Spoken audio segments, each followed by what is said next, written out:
সংসার আমাদের যতই ছোট হোক না কেন, কাজ কিন্তু প্রত্যেকদিন একই রকম বেশ অনেকটাই করে করতে হয়।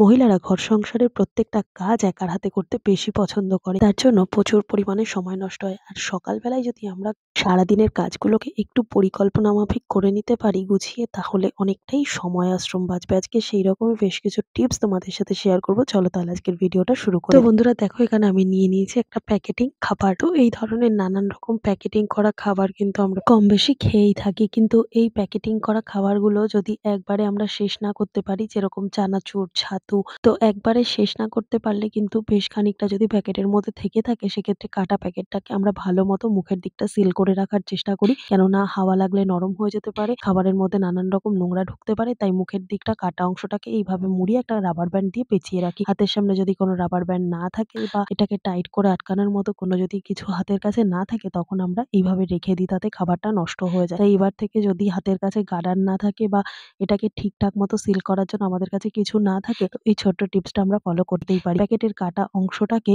এইভাবে হাতের সাহায্যে চাপ দিয়ে ধরে নিয়ে নিয়েছি এখানে আয়রনটাকে আগে থেকে ভালো মতো গরম করে নিয়েছি। তারপর অবশ্যই সুইচটাকে অফ করে দেবো। তারপর এরকম গরম আয়রনটাকে দিয়ে যদি এইভাবে কাটা অংশটাকে একটু প্রেস করে দিতে পারি, তাহলে কিন্তু প্যাকেটটা খুব ভালো মতো সিল হয়ে যাবে। এর জন্য কোনো রকম গার্ডার, সেলোটেপ কোনো কিছু কিন্তু দরকার পড়বে না। হাতের কাছে না থাকলেও কিন্তু কাজটা এই আয়রনটা দিয়েই আমরা করে নিতে পারবো। তো দেখতে পাচ্ছ প্যাকেটটা কিন্তু খুব সুন্দর মতো সিল হয়ে গেছে। আশা করছি টিপসটা কাজে দেবে। চলে গেলাম পরের টিপসে। বন্ধুরা, প্রেসার কুকারে কিন্তু আমরা রান্না করতে প্রত্যেকেই পছন্দ করি, কেননা প্রেসার কুকারে রান্না করলে সময় কম লাগে আর কিন্তু গ্যাসটা অনেক বেশি সাশ্রয় হয়। আর প্রেসার কুকারে রান্না করলে খাদ্যের গুণ বজায় থাকে। কিন্তু যখনই আমরা প্রেসার কুকারের মধ্যে ডাল বা চাল দিয়ে সেদ্ধ করতে যাই, তখন যদি জলের পরিমাণটা ঠিকঠাক মতো না দিই, সেক্ষেত্রে দেখা যায় এই সিটিটা কিন্তু জাম হয়ে গিয়ে একটা দুর্ঘটনা ঘটার সম্ভাবনা থাকে। এই সিটিটাকে ভালো মতো আমাদের প্রত্যেকবার রান্নার পর পরিষ্কার করে নেওয়া দরকার। কিন্তু হাতের কাছে যদি ছুচালো ধরনের কোনো সেফটি পিন বা সরু কাঠি না থাকে, সেক্ষেত্রে কিন্তু এই সিটিটা পরিষ্কার করা অনেকটা চাপের একটা কাজ হয়ে দাঁড়ায়। তাই এটাকে একটা সহজ জিনিস দিয়ে যদি পরিষ্কার করে নিই, তাহলে কিন্তু এই জিনিসটা আমাদের প্রত্যেকের কাছেই আছে। এখানে নিয়ে নিয়েছি সুই, আর সুইয়ের মধ্যে অবশ্যই একটা ছোট করে সুতো পরিয়ে নিতে হবে। এরপর সুইটাকে উপরের দিকে সিটির এই ছিদ্রটা দিয়ে এইভাবে আস্তে করে ঢুকিয়ে পিছন দিকের অংশটা দিয়ে এইভাবে সুইটাকে টেনে বের করে দিয়ে সুতোটাকে উপর নিচ দুটো দিকেই হালকা হাতে এভাবে ধরে একটুখানি পেঁচিয়ে দিতে হবে। এইভাবে পেঁচানোর কারণেই কিন্তু এর মধ্যে থাকা খাবার যেগুলো আটকে থাকবে, ভাত বা ডালের কোনো টুকরো, সেগুলো কিন্তু অনেক সহজে বেরিয়ে আসবে। তো দেখতে পাচ্ছ ভাতের একটা দানা কিন্তু এর মধ্যে থেকে অনেক সহজেই বেরিয়ে আসলো। এইভাবে যদি কোনো কিছু সেফটি পিন বা ঝাঁটার কাঠি ছাড়াই আমরা সুই সুতোর সাহায্যে এই সিটিটাকে পরিষ্কার করে নিতে পারি, আমাদের কাজ কিন্তু অনেকটাই সহজ হবে। আশা করছি এই টিপসটাও কাজে দেবে। চলে গেলাম পরের টিপসে। বন্ধুরা, এই ধরনের স্লাইডিং জানলা কিন্তু আমাদের প্রত্যেকের বাড়িতেই আছে। আর এই চ্যানেলগুলো এতটাই সরু হয় যে এখানে কিন্তু আমরা প্রত্যেকদিন ভালো মতো পরিষ্কার করতে পারি না। বিশেষ করে শীতকালে কিন্তু চারিদিকে প্রচুর পরিমাণে ধুলো ময়লা জমতে দেখা যায়। তার মধ্যে কিন্তু এই জানলার স্লাইডিং গুলোতেও প্রচুর পরিমাণে ধুলো ময়লা জমে থাকে। তো দেখতে পাচ্ছ এই চ্যানেলগুলোর মধ্যে কিন্তু প্রচুর পরিমাণে ধুলো রয়েছে। আর এই জায়গাটা পরিষ্কার করার জন্য ছোট্ট একটা টিপস তোমাদের সাথে শেয়ার করব।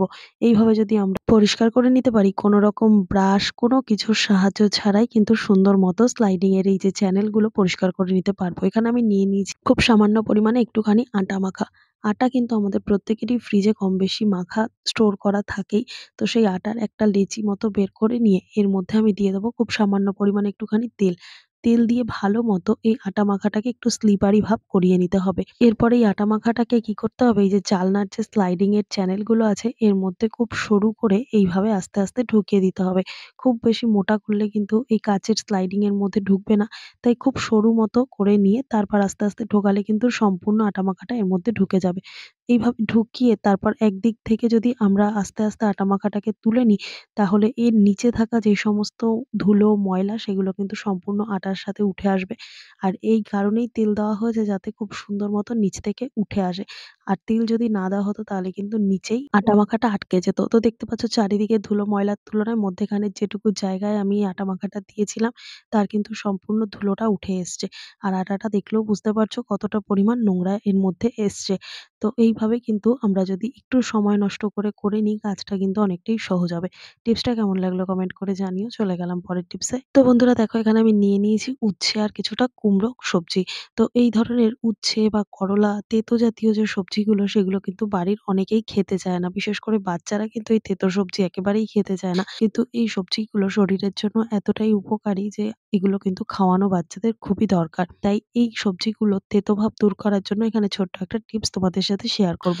আর এই সবজিগুলো যাতে তেতো একটু কম লাগে তার জন্য এই উচ্ছে বা করলার সাথে আমরা একটুখানি কুমড়ো, আলু, পেঁয়াজ এই ধরনের নানান রকম সবজি মিশিয়ে ভাজি বা সেদ্ধ করি, তাতে কিন্তু একটু তিতকুটে ভাবটা কম লাগে। কিন্তু তারপরেও খানিকটা তিতকুটে ভাব লাগে। তার জন্য এই তিতো জাতীয় যেকোনো সবজি রান্না করার আগে সবজিগুলো কাটার পর বেশ খানিকটা লবণ মাখিয়ে নিতে হবে। লবণটা মাখিয়ে একটা প্লেট দিয়ে ঢাকা দিয়ে রাখবো বেশ কিছুটা সময়। বেশ কিছুক্ষণ বাদে ফিরে আসলাম। দেখতে পাচ্ছ সবজিটা কিন্তু লবণের জন্য বেশ খানিকটা নরমও হয়ে গেছে। এইভাবে লবণ মাখিয়ে রাখলে যেরকম করলা বা উচ্ছে তিতো ভাবটা অনেকটা এই জলের মধ্যে বেরিয়ে যাবে, সাথে কিন্তু সবজিটাও বেশ অনেকটা নরম হয়ে আসবে। অল্প তেলেই কিন্তু সমস্ত সবজিগুলো রান্না করা হয়ে যাবে। দেখতে পাচ্ছ এখানে কিন্তু বেশ খানিকটা লবণের জল আমি ফেলে দিলাম। আর এরপর যদি আমরা এই সবজিটাকে ভাজি বা সেদ্ধ করি, সেক্ষেত্রে কিন্তু খুব একটা তেতো লাগবে না। এইভাবে কিন্তু আমরা বাচ্চাদেরকে খাওয়াতে পারবো। আশা করছি এই টিপসটা কাজে দেবে। চলে গেলাম পরের টিপসে।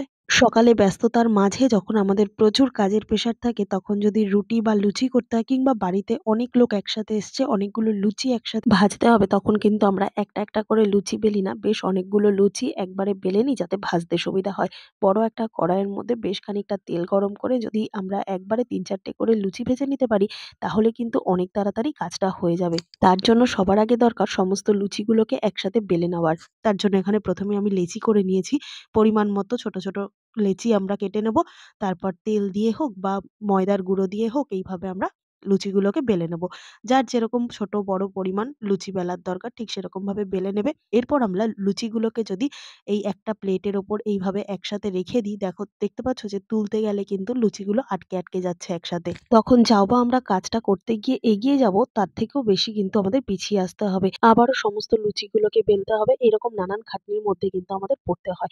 তাই এবার থেকে নরমাল প্লেট বা খবরের কাগজের লুচিগুলোকে বেলে না রেখে আমরা যদি এরকম একটা স্ট্রেনারের মধ্যে রাখি, তাহলে কিন্তু কাজটা অনেক সহজ হয়ে যাবে। কেন?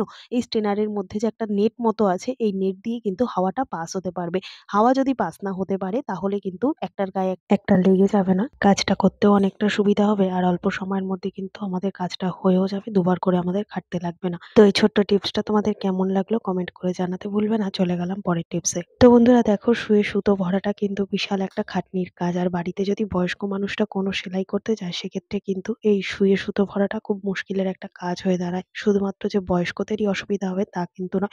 ছোট থেকে বড় চোখের সমস্যা যাদের আছে, তাদের কিন্তু প্রত্যেকেরই শুয়ে সুতো ভরানোটা একটা সমস্যার বিষয় হয়ে দাঁড়ায়। আবার অনেক সময় শুয়ে সুতো পড়তে গেলে কিন্তু চোখে প্রেশার দিতে হয়, ফলে আমাদের শরীরের কোনো না কোনো ক্ষতি হতে থাকে। আর বাজার থেকে যদি আমরা নানান ধরনের অর্গানাইজার এই শুয়ে সুতো ভরার জন্য কিনে আনি, সেটা কিন্তু একটা পয়সা সাপেক্ষ ব্যাপার হয়ে যায়। তাই বিনা খরচে আমরা যদি একটা ঘরে সেফটি পিন দিয়ে শুয়ে সুতো পুড়িয়ে নিতে পারি, তাহলে কিন্তু আমাদের বিনা পয়সায় কাজটা হয়ে যাবে। তার জন্য একটা সেফটি পিন নিয়ে নিতে হবে। সেফটি পিনটা একটু বড় ধরনের নিতে হবে। আর নিয়ে নিয়েছি ঝাঁটা। ঝাঁটার যে সুতোগুলো হয়, সেখান থেকে একটা ছোট ধরনের সুতো ছিঁড়ে নিয়েছি। এবার সুতোটাকে ভালো মতো নখের সাহায্যে এভাবে পরিষ্কার করে নেব। কেননা সুতোর গায়ে কিন্তু প্রচুর পরিমাণে ধুলো লেগে থাকে। পরিষ্কার করে নিয়ে এইভাবে ঝাঁটার সুতোটাকে হাফ মতো ভাঁজ করে নেব। ঠিক যেরকম ইউ হয় ঠিক সেরকম ভাবে অর্ধেক করে ভাঁজ করে নিয়ে এবার নিয়ে নিয়েছি একটা সেফটি পিন। সেফটি পিনের ওপরের দিকে চওড়া জায়গাটায় এইভাবে এই ঝাঁটার সুতোটাকে যে হাফ মতো পেঁচিয়েছিলাম, সেটাকে রেখে একটা সেলোটেপের সাহায্যে টাইট করে আটকে দেবো। খুব সুন্দর একটা অর্গানাইজার তৈরি হবে। এটা যদি একবার বানিয়ে রাখতে পারি, তাহলে সারা জীবন কাজে লাগবে। এরপর সেফটি পিনের ওপরের দিকের অংশটার মধ্যে যে ঝাঁটাটাকে হাফ মতো ভাঁজ করে লাগিয়ে রেখেছিলাম, তো সেই জায়গা থেকে এইভাবে সুইয়ের পিছনের দিকে যে ছিদ্রটা আছে তার মধ্যে এইভাবে ঢুকিয়ে দিতে হবে। এরপর উপরের দিকের ফাঁকা অংশটায় সুতোটাকে ভরে আস্তে করে সুইটাকে চাপ দিয়ে বের করে দিতে হবে। সুইটাকে টেনে বের করে দেওয়ার পর দেখতেই পাচ্ছ সুইয়ের মধ্যে কিন্তু সুতোটা পোড়ানো হয়ে গেছে। তো এইভাবে চোখের প্রেসার দেওয়া ছাড়া, যদি আমাদের পরিশ্রম ছাড়া এইভাবে আমরা সুইয়ের মধ্যে সুতো ভরে নিতে পারি শুধুমাত্র এরকম একটা অর্গানাইজার তৈরি করে, তাহলে বাইরে থেকে কিন্তু কোনো রকম সুইয়ের সুতো ভরার জন্য অর্গানাইজার কিনে আনতে হবে না। কাজটাও অনেক সহজ হয়ে গেল। এটা কিন্তু প্রত্যেকেই একা একা করে নিতে পারবে, কারোর সাহায্য দরকার হবে না। তো আশা করছি আজকে সমস্ত টিপস তোমাদের কাজে দেবে। টিপসগুলো যদি ভালো লেগে থাকে, লাইক কমেন্ট শেয়ার করে পাশে থাকবে। আমার এই ভিডিওটা কে কোথা থেকে দেখছো কমেন্ট করে জানাতে ভুলবে না। দেখা হবে আবার অন্য কোনো ভিডিওর সঙ্গে। ধন্যবাদ।